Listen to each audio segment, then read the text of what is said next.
guys, good evening for today's video. Ayan, wala kaming ginagawa, boring and lagi namang boring. Gusto niya uminom kasi pampatulog na kasi hindi siya nakakatulog. So, ayan, bumili siya ng tuba. Tuba yan ni Boy guys.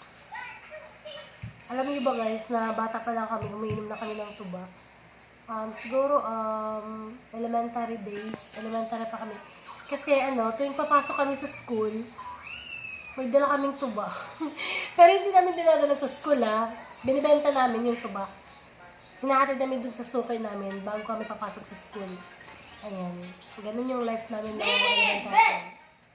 And nakasurvive naman kami, guys. Dun kami nagkakaroon ng pera. Dun kami yung mama. Charot! Yung mga joke lang. So, ayun lang.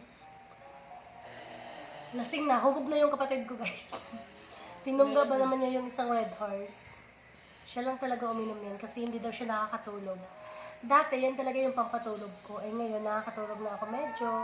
Tapos siya hindi. Kaya yan. So, luck ito yun. Bye!